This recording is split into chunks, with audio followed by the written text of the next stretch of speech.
Bonjour Jean-Jacques Bredet. Bonjour Monsieur Rivière. Le jour de son investiture, Emmanuel Macron avait défilé dans un commande-car, un geste perçu comme symboliquement fort à l'égard des armées. 2 mois plus tard, les tensions sont fortes entre le président de la République et les armées après l'annonce d'une coupe budgétaire de 850 millions d'euros pour 2017. Est-ce que, en tant que président de la Commission de la Défense, vous défendez ce choix ? Tout d'abord, ce sont des tensions budgétaires. Ce ne sont pas des tensions entre les hommes ni entre les objectifs. Ça, on y reviendra, parce que de l'un peut découler l'autre. Oui, mais il y a toujours des tensions budgétaires. Il y a des décisions de prise qui ont été confirmées par le président de la République hier soir, d'une suppression de 850 millions de crédits.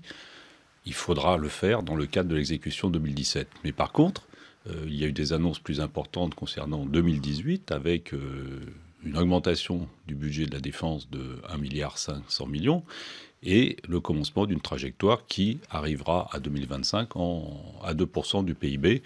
Donc on va passer de 34,2 milliards à 50 milliards en 8 ans. C'est une belle progression. Maintenant, il faut voir comment on fait cette trajectoire. Mais est-ce que ce n'est quand même pas un signal un peu étonnant de commencer en disant on va augmenter votre budget, mais pour l'instant on le baisse ?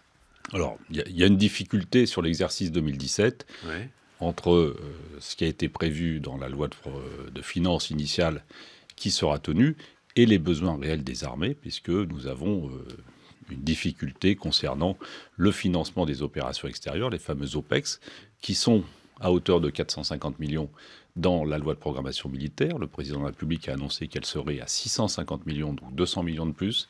Mais néanmoins, les besoins de nos armées, vu leurs engagements sur les théâtres d'opération, est de 1,2 milliard, 1,3 milliard. Donc c'est ce delta qu'on nous demande de financer sur le budget de la loi de finances initiale, alors que ce n'était pas prévu. Mais ces économies faites pour respecter les 3% de déficit budgétaire, elles ne pouvaient pas être réparties autrement ? On ne pouvait pas épargner le ministère des Armées ? Alors, c'est un choix, personnellement je le regrette, surtout quand je vois l'explication qui a été donnée par Bercy, puisqu'on nous dit qu'il faut faire 4 milliards et quelques d'économies, mais dans le même temps, on ouvre 1,5 milliard d'ouverture de crédit pour la capitalisation d'Areva. Donc je trouve un peu délicat de donner cette explication, et je comprends que les armées se disent, alors que nos hommes risquent leur vie tous les jours sur les théâtres d'opération, on leur demande de faire des sacrifices budgétaires, on leur demande de faire des coupes budgétaires pour recapitaliser une société qui est certes importante, mais on aurait pu trouver un autre moyen de le recapitaliser. Ça renvoie à ma première question. Je vous demandais si vous défendiez ou si vous approuviez ce choix. Votre réponse est non. Je me pose des questions sur ce choix. Mais vous avez été plus explicite il y a quelques instants. Vous avez dit « je le regrette ». Donc, il y a nécessité, je regrette ce choix, mais il y a quand même nécessité de tenir les 3%. Ouais. Et donc il faut que tous les ministères, y compris le ministère de la Défense, alors est-ce que c'est à hauteur de 850 millions ? Le débat est clos. Maintenant, il faut qu'on regarde quels seront les impacts, et j'espère qu'ils seront minima pour les armées. Ça ne peut pas être dans le fonctionnement, ça ne peut pas être dans les équipements, même si les gros équipements peuvent être touchés. Mais dans ces choix, moi, je demande à ce que tous les équipements qui assurent la sécurité de nos soldats ne soient pas touchés. Et par exemple, le programme Scorpion, qui est en cours, il faut à tout prix que ces financements soient assurés. Et ça peut être où alors ? C'est au ministère de faire des propositions. Mais ça sera difficile, si on vous entend bien. Ça sera très délicat. C'est quand même 850 millions. Mais oui, c'est pas rien. Sur 32 milliards. Alors, le chef d'état-major des armées, Philippe de Villiers, a laissé éclater... Pierre de Villiers. C'est lapsus compréhensible puisque son frère s'appelle Philippe de Villiers. A laissé éclater sa colère devant les membres de la Commission de la Défense, que vous présidez donc. Je ne parlerai pas de colère. Alors, comment vous qualifiez les propos que rapportent plusieurs députés, que vous avez dû entendre, des propos très crus, je cite Pierre de Villiers, « Je ne vais pas me laisser baiser comme ça ». D'abord, je regrette que ces propos soient parus dans la presse. C'était à huis clos. J'avais demandé à tous mes collègues de tenir la confidentialité de ces propos. Si on veut, dans cette commission, que nos responsables militaires ou nos responsables politiques qui travaillent sur la défense aient un langage direct, un langage de vérité, il faut qu'il y ait une relation de confiance. Et je suis désolé que cette relation de confiance n'ait pas tenu. Je reprendrai un peu le discours et la pédagogie auprès de mes collègues.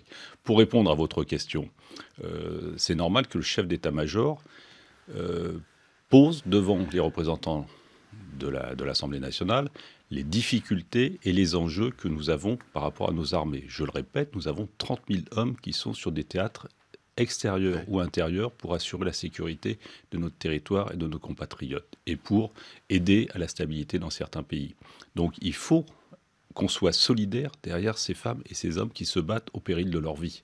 Et nous en avons malheureusement des exemples cette année. Ça a été 11 soldats que nous avons perdus. Donc il faut qu'il y ait solidarité. Il faut que tous les autres ministères comprennent qu'il doit y avoir une priorité, une urgence à redonner à nos armées les moyens pour qu'elles assurent les missions que nous avons confiées. Vous comprenez donc ce qu'a voulu dire et l'émotion qu'exprimait à travers ce propos, encore une fois un peu cru, le chef d'état-major. Je comprends le raisonnement du chef d'état-major, qui est un excellent officier général, un excellent chef d'état-major. Apprécié par les armées d'ailleurs. Apprécié par les armées, et qui travaille en toute confiance avec le président de la République, avec les deux ministres de son ministère. Alors, précisément, hier soir, dans un discours devant les armées, Emmanuel Macron a publiquement sermonné ou chapitré le chef d'état-major. Je considère, a-t-il dit, qu'il n'est pas digne d'étaler certains débats sur la place publique. J'ai pris des engagements. Je suis votre chef, a-t-il dit.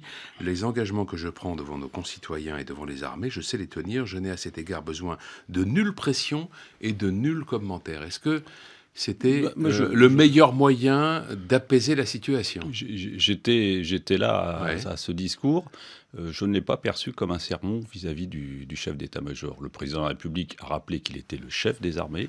C'est indéniable, c'est un rôle de la Constitution. Il a rappelé qu'il avait pris des engagements pour le budget de la défense jusqu'en 2025. Il a dit et répété que ces engagements seraient tenus. Et quand il parle de pression, c'est peut-être aussi des pressions venant de Bercy, venant d'autres collaborateurs que le chef d'état-major. Le chef d'état-major a rappelé les exigences d'aller aux 2%. C'est pas pour Il n'est en rien visé par ses propos, d'après vous, Pierre de Villiers. Il faut poser la question au président de la République, mais je pense qu'il a rappelé, le président de la République a rappelé que c'était le chef des armées et que ces engagements qu'il avait pris pendant sa campagne seraient tenus et qu'il n'avait besoin de personne en tout cas, pour lui rappeler ses engagements. Donc ça ne m'étonne pas de la parole du président de la République. Et maintenant que c'est dit, j'espère que Bercy tiendra aussi compte de ces engagements et de cette parole renouvelée. Rapidement, Jean-Jacques Bredet, Donald Trump aujourd'hui sur les Champs-Élysées pour assister au défilé du 14 juillet. Qu'est-ce que représente cette image pour vous? Il faut la relier aux 100 ans. En 1917, c'est l'histoire, c'est l'engagement des États-Unis. Et aujourd'hui, 100 ans après, nos deux armées, nos deux pays travaillent côte à côte, se battent côte à côte pour la liberté, pour la démocratie, pour la sécurité dans beaucoup d'endroits. Donc c'est un rappel historique, mais c'est aussi le rappel de la nécessité d'une alliance entre nos deux pays, une alliance militaire, mais aussi une alliance économique, une alliance de civilisation. Et c'est aussi de la diplomatie. Et c'est aussi de la diplomatie. Quand deux présidents de la République se rencontrent, c'est avant tout de la diplomatie. Parce qu'on a vu hier qu'il a été question de l'accord de Paris entre les deux chefs d'État. Diplomatie, ça ne veut pas dire qu'il n'y a pas de désaccord. Donc il y a des désaccords, mais à chaque fois qu'il y a des désaccords... La diplomatie est même faite pour régler les désaccords. Il faut maintenir les liens, il faut maintenir l'amitié au-delà des désaccords, pour essayer de faire en sorte que ces désaccords s'amenuisent. Merci Jean-Jacques Bredet. Bonne journée. Merci M. Rivière. Bonne journée.